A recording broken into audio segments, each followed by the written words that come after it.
measuring video. I tried this once. I don't know what happened. I'm gonna try it again. People ask me about, I'm sorry, we just did abs. I'm a little tired. People ask me about measuring. Where do you measure? It doesn't exactly matter. Just do it the same place every time. Now I do mine nude at home, and I'm gonna warn you now, you're about to see what everybody sees at the park or the riverfront if I'm walking. So I'm gonna show you where I measure. I write down and I keep track. If I say I lost 3 inches, I don't mean I lost 3 inches here. I mean I lost 3 inches total. All right, so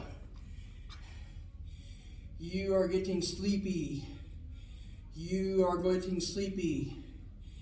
When you hear the bell, you will exercise and want to do better. Okay, first place I measure is my neck. It's not rocket science. There's no right or wrong. Now I know this portion doesn't measure anything because your one starts like here or something. I don't do it that way. Nobody hurt, nobody gonna die. I put that up against my skin and bring this, I don't pull tight, and I don't want it sagging. I want it snug to where I'm not seeing bulges of skin around it and it's not falling down. And then because I can't see or get that close to the mirror, I bring my thumbnail over and hit the edge of that plastic and hold it there. And then I have the centimeter side, right? So I turn around and there's a 16. And I write that down. Now, I measure my upper arm. I'm lucky, I have a freckle right there. And I measure the same place every time. So I hold at the freckle and I bring this around and pull it up and measure it to the end of the pink. Okay? That way I'm in the same place every time. I'm not measuring up here where it's wider 1 week and measuring down here where it's narrow another week. And 15.5. And I would write that down. Okay? So not rocket science, but I measure the same places. Some people measure forearm, I don't. Now I measure chest and bust because I've got both. My guys that are working out have both as well. So I go around the widest part of my bust. And again, I don't pull it tight.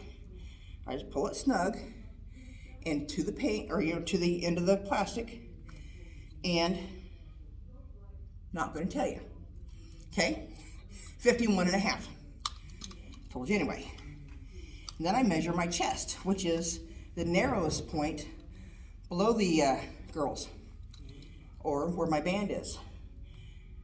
And then I, again, because I can't always see down there, to the plastic and pull it out. 43.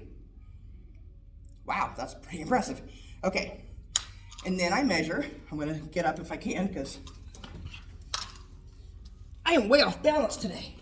Okay, then I measure. Come on in. People measure, they say your belly button is where your waist is. As a bigger girl, my belly button is actually down here by my hips. So I measure, everybody calls it their muffin top, I call it my overhang, because I want to see changes. So the widest part of that, and I come around to where the plastic ends, 52. Why am I telling you that? Because I'm a dumbass. Okay, not really, but why hide things? We are what we are and we change them. Then I go where my waistband actually is, where my waist is. And I go to the plastic. Woo, 51.5.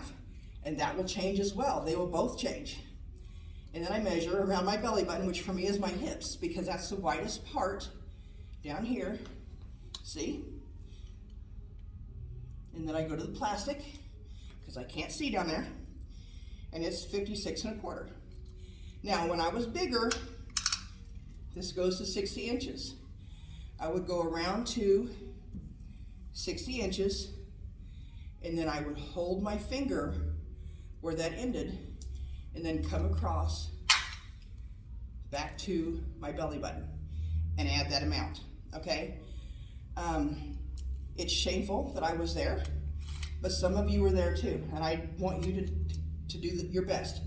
And I started out 65 or better, and now I can do it with one measurement around. So you measure your win where you measure your win. And then I do my upper thigh here where the biggest part is.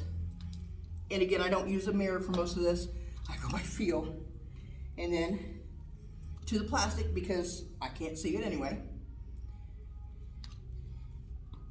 And then I measure.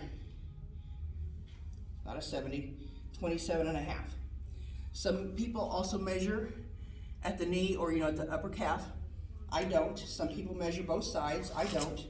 The trick is measure every place, every time, about the same place. Again, you don't want to measure the widest part and then measure the narrowest part and then go back up, because you're not going to get equal measurements, and it's going to be frustrating to see, oh my God, I gained 4 inches in my arm. No, you didn't. You just measured in different places. So that's the best way to do that. I prefer to measure once a month. I've been disappointed lately with weight gain and weight loss and whatever else I've been doing, and I've gotten out of the habit of measurement, so now I need to get back into it. But that's how I do it. It doesn't matter. It's not rocket science. You are doing this for yourself. So that's 8 places I measure. I've got 8 chances to lose a 1/4 inch or no inch or gain a 1/4 inch, but then I'm going to average X amount of a change. And that's how I judge my changing. When you notice you're in a plateau and your weight's not shifting, chances are you're remodeling and your body is shifting to match your weight. And that will help keep you encouraged in those times. All right? Hey, thanks for joining me. I'll talk to you later.